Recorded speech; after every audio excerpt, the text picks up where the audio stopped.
Bine ne-am regăsit, dragi prieteni. Am tot stat și m-am tot gândit, am tot socotit-o în acest weekend. Din păcate, singura concluzie pe care am tras-o după ce am ascultat și emisiunea de astăzi de la radio, în care domnul profesor Teodor Paleologu spunea că nu doar că se comportă ca un agent FSB, Donald Trump chiar s-ar putea să fie un agent FSB, potrivit mai multor materiale, cărți scrise. Acest om, cel mai important om din lume, ar fi fost recrutat de către FSB în anii 70 și ajutat chiar financiar să-și revină. Știm foarte bine momentele în care era gata să dea faliment.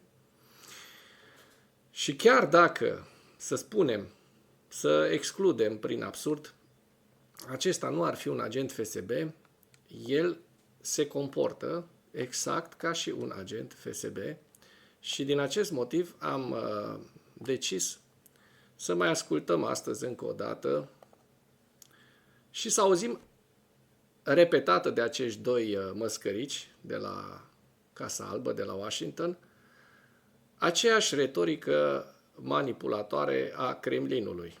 Haideți să auzim. For 4 years in the United States of America, we had a president who stood up at press conferences and talked tough about Vladimir Putin, and then Putin invaded Ukraine and destroyed a significant chunk of the country. The path to peace and the path to prosperity is maybe engaging in diplomacy.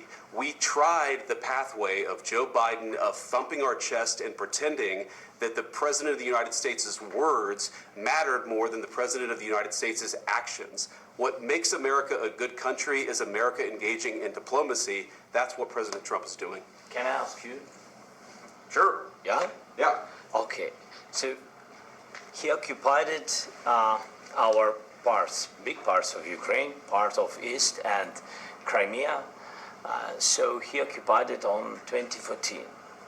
So Aici a început scandalul. during a lot of years, so I'm not speaking about just Biden, but those time was Obama, then President Obama, then President Trump, then President Biden, now the President Trump, and God bless, now President Trump will stop him.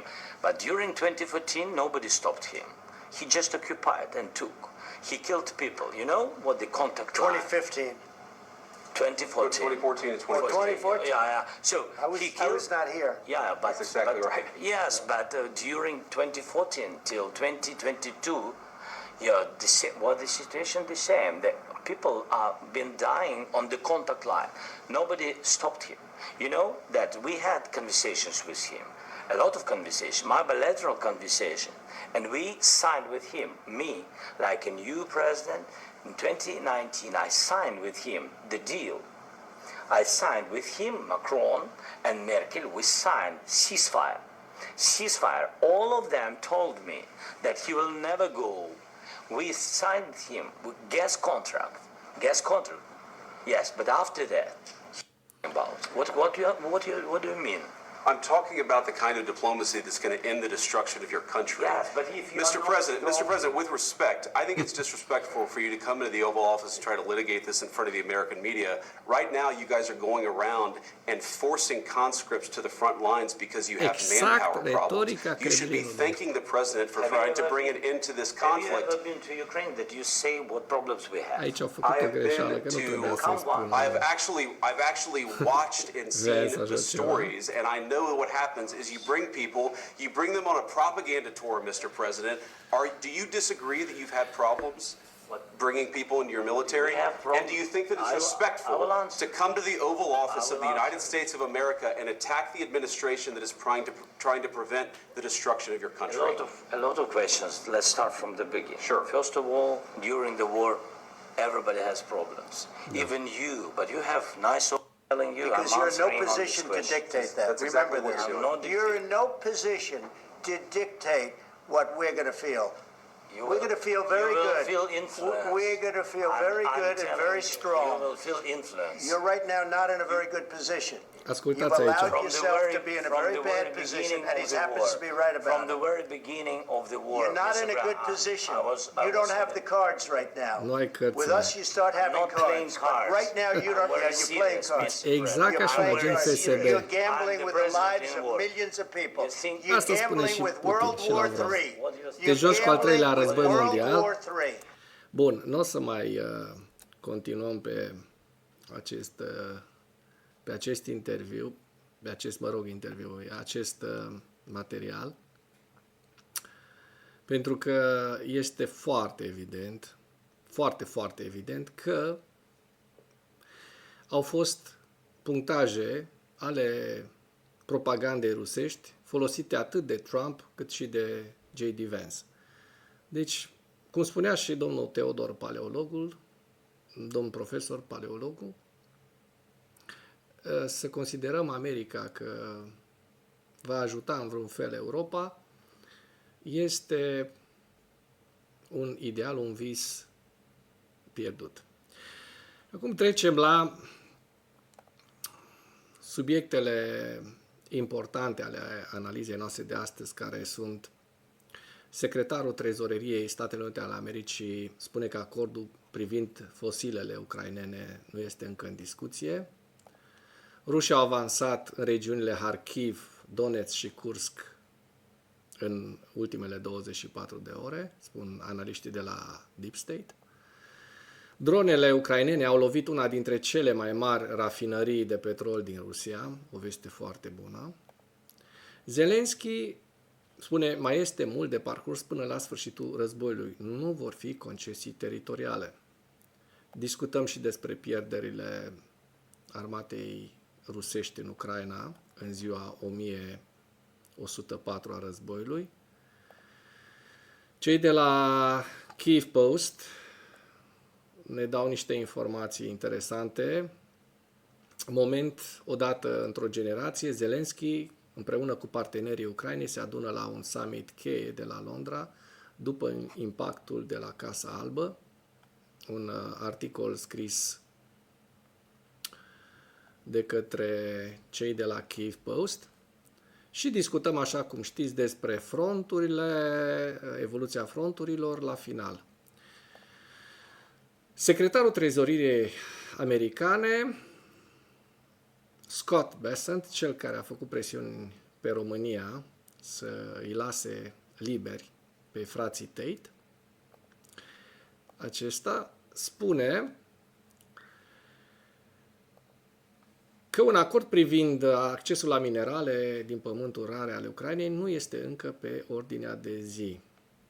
Într-un interviu pentru CBS Face the Nation, acesta spune, nu știu la ce se gândea președintele Zelensky, luni l-am avut pe președintele francez Macron, o întâlnire minunată, joi l-am avut pe premierul Marii Britanii, Keir Starmer, o întâlnire fantastică, toți au susținut progresul acordului de pace. Potrivit lui Bessent, Zelensky ar fi trebuit să semneze un acord economic care ar fi putut aprofunda cooperarea dintre cele două țări, dar acest lucru nu s-a întâmplat. Tot ce a trebuit să facă Zelensky a fost să vină și să semneze acest acord economic, reafirmând astfel unitatea completă dintre poporul ucrainean și cel american, dar a decis să distrugă toate acestea, spune Bessent. Da, mi se pare că Bessent ăsta este unul dintre oamenii care fac treburile murdare ale lui Donald Trump, alături de, bineînțeles, J.D. Vance și de Elon Musk. Elon Musk, care ieri era de acord și chiar susținea retragerea Statelor Unite din NATO. Cei de la Deep State spun că rușii au avansat în regiunile Kharkiv, Donetsk din Ucraina și în Kursk în Rusia și ne prezintă niște hărți, spunând că în noaptea de 3 martie s-au raportat avansul trupelor rusești în regiunile Kharkiv, Donetsk, Kursk din Rusia. Potrivit Deep State, trupele rusești au avansat în Peșcanoe, în regiunea Donetsk, Pogrebovka, în regiunea Kursk, Nadejda și Zagrizhko, în regiunea Kharkiv. Dronele ucrainene au lovit una dintre cele mai mari rafinării de petrol din Rusia. În noaptea de 3 martie, atacul cu drone ucrainene a produs unele pagube rafinăriei de petrol UFA din Rusia, care se află la 1500 de kilometri de granița cu Ucraina.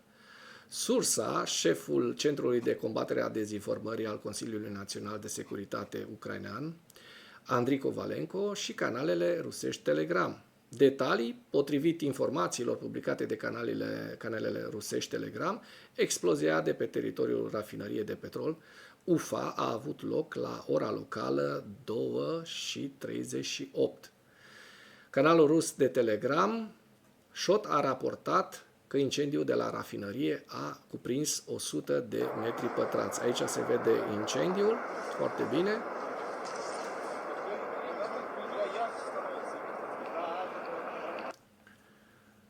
Kovalenko notează că rafinăria de petrol UFA este una dintre cele mai mari din Rusia. Capacitatea acestui complex de rafinare a petrolului, care este format din mai multe întreprinderi, este de aproximativ 20 de milioane de tone de petrol pe an. Bun, șeful Korostanului nu a comentat încă situația din Republică. Mă rog, trecem mai departe la încă o informație foarte importantă. Zelenski spune: mai este mult de parcurs până la sfârșitul războiului, nu vor fi concesii teritoriale. Acesta a spus că războiul cu Rusia este departe de a fi încheiat și ca și orice acord de pace trebuie să fie echitabil și să conțină garanții clare de securitate, iar potrivit Sky News, în cadrul unei conversații cu jurnaliștii britanici de pe aeroportul Stansfeld, președintele ucrainean a remarcat că acordul de încheiere a războiului trebuie să fie cinstit, echitabil și stabil. Trebuie să ofere garanții de securitate specifice care să facă imposibil agresiunea ulterioară din partea Rusiei. Zelenski neagă categoric posibilitatea unor concesii teritoriale și a subliniat că Ucraina nu va recunoaște niciodată teritoriile ocupate ca parte a Rusiei. Președintele a mai adăugat că garanțiile de securitate trebuie să includă un răspuns ferm din partea Ucrainei și a partenerilor săi în cazul unei noi agresiuni din partea Rusiei.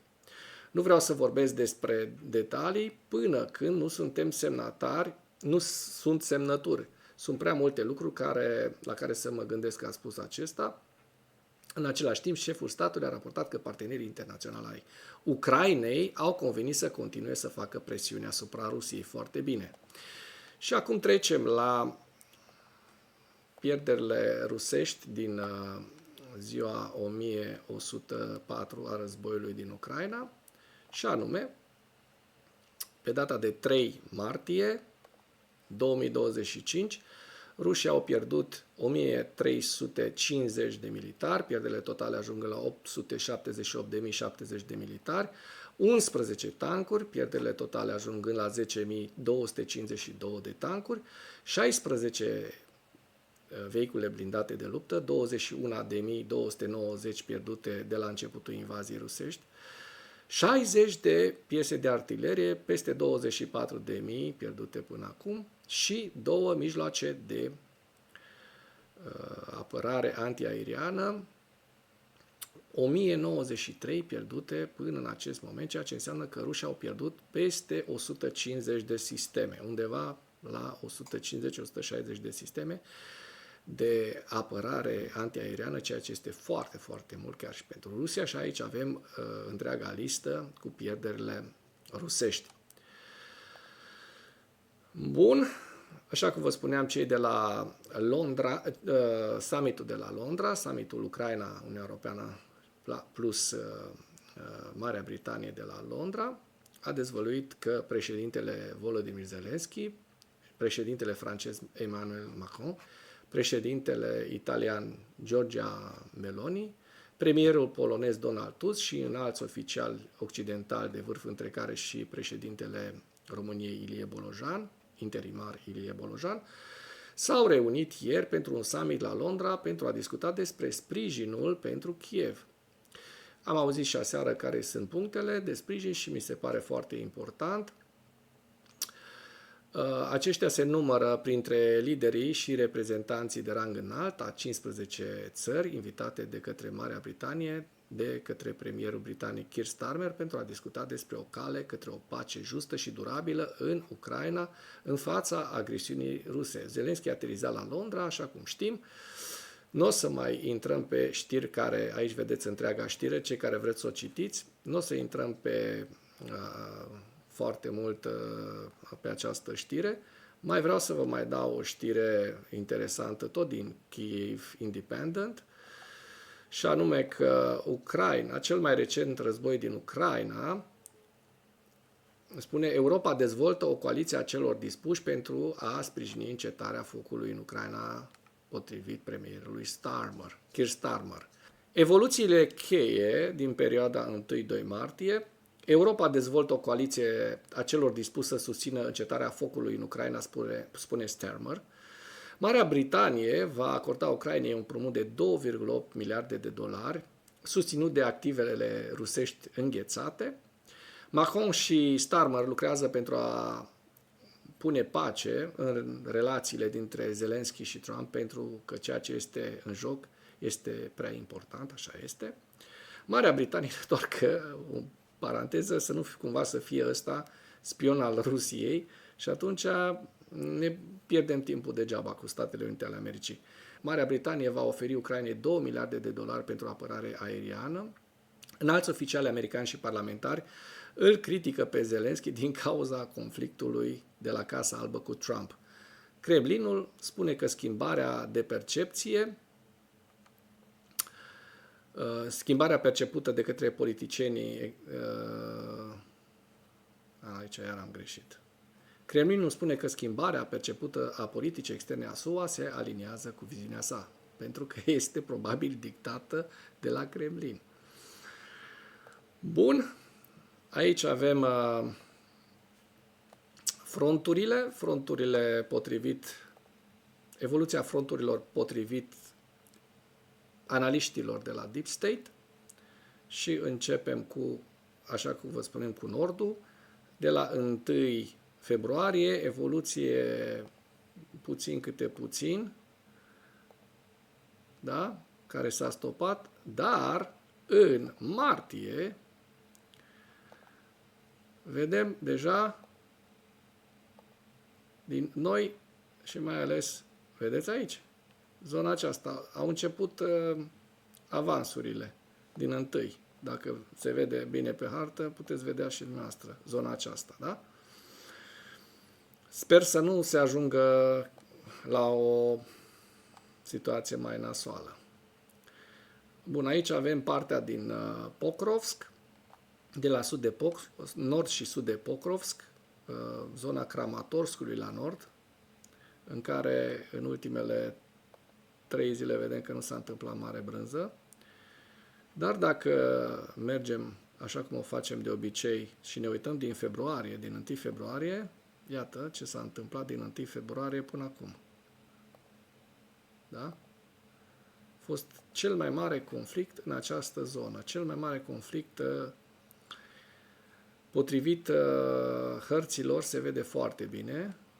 Mărim un pic ca să vedem și mai bine. Bun. Să vedem și mai bine evoluția fronturilor, da?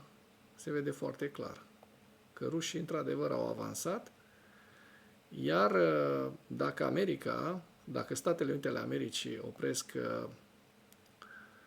ajutorul pentru Ucraina, nu o să fie un lucru prea bun, mai ales din cauza faptului că o grămadă de tehnică militară și deci tehnică, echipamente și muniții americane sunt fabricate de către americani. Da?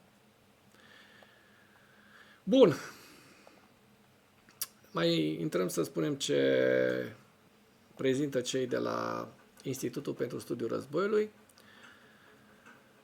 Declarații oficiale recente ale Rusiei, ca răspuns la propunerea de acord cu minereul SUA, Ucraina, indică faptul că Kremlinul încearcă să saboteze acordul prin relatări care vizează publicul ucrainean și american. Kremlinul susține că această tranzacție cu minerale nu aduce beneficii Ucrainei, susținând de asemenea că Rusia poate să facă o ofertă mai bună Statelor Unite indicând că Moscova consideră acordul ca fiind dăunător obiectivelor sale. Kremlinul are un interes personal să împiedice Statele Unite și Ucraina să semneze un acord cu minereul, deoarece acordul va angaja Statele Unite să investească pe termen lung în Ucraina și în suveranitatea Ucrainei. Ministrul rus de externe, asta mi se pare foarte, foarte interesant, cum o joacă Lavrov pe asta. Deci Sergei Lavrov încearcă să exploateze discuțiile dintre Statele Unite și Uniunea Europeană despre posibila desfășurare a forțelor europene de menținere a păcii în Ucraina, ca parte a unui viitor acord de pace pentru a revigora cererile Kremlinului de schimbare a regimului în Ucraina. Bun, liderii europeni și-au demonstrat angajamentul de a sprijini, așa cum știm, Ucraina la summitul de pace de ieri de la Londra, 2 martie, și vom trece direct la hărțile Institutului pentru data de 2 martie de ieri, pentru că tot timpul ei le fac decalat cu o zi, nu poate să le facă pentru data de 3 martie, pentru că suntem în 3 martie, încă nu s-au întâmplat. Acesta este frontul de la Kursk, unde situația a rămas destul de stabilă, cu toate că forțele ruse au continuat operațiunile ofensive în proeminența ucraineană din regiunea Kursk pe 2 martie, dar nu au făcut niciun progres confirmat.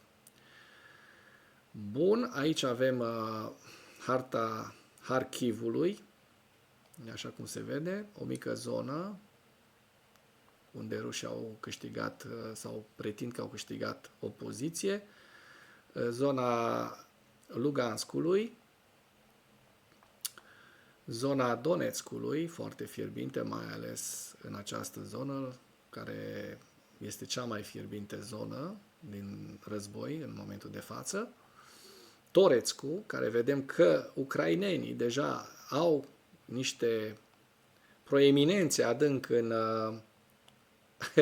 în apărarea rusească, da? Aceste pete de culoare albastră, așa cum știm, sunt Claimed Ukrainian Counter-Offensive, adică contraofensivă ucraineană pretinsă de către partea ucraineană, da? Aici vedem foarte bine și asta este o veste bună, s-ar putea ca Toretskul să cadă, pentru că evoluția, așa cum ne arată o posibilă încercuire a forțelor rusești la Toretsk.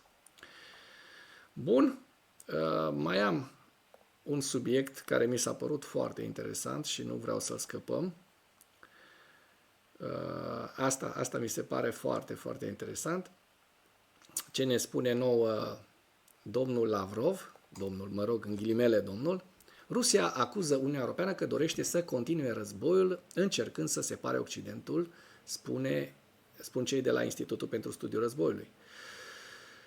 Sergei Lavrov încearcă să folosească discuțiile SUA-UE cu privire la posibila desfășurare a forțelor europene de menținere a păcii în Ucraina pentru a promova cererile Kremlinului de schimbare a regimului în Ucraina. Rusia susține că guvernul ucrainean este cauza principală a războiului și încearcă să exacerbeze diviziunile dintre aliații occidentali. Lavrov a spus că planurile de a introduce forțe europene de menținere a păcii în Ucraina fac parte din eforturile occidentale de a incita Ucraina la război împotriva Rusiei. El a susținut că Occidentul l-a adus la putere pe președintele ucrainean Zelensky cu baionete și intenționează să folosească forțele de menținere a păcii pentru a-și sprijini regimul.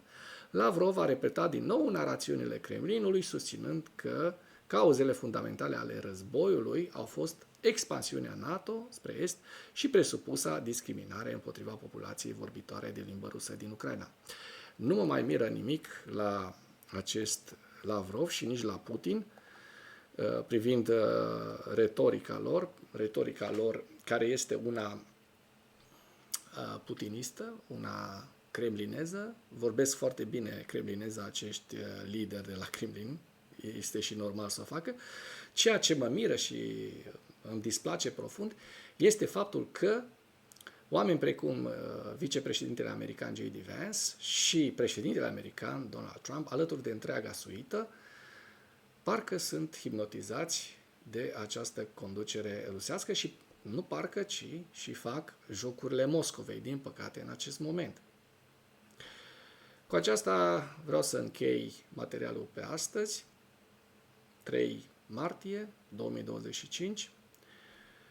Iar dacă v-a plăcut ceea ce ați auzit și considerați că este important ca mai multă lume să ajungă la aceste informații, nu ezitați să dați like și să distribuiți materialele. Iar dacă vă plac materialele realizate de Animatura, nu uitați să și vă abonați la acest canal. Mulțumesc!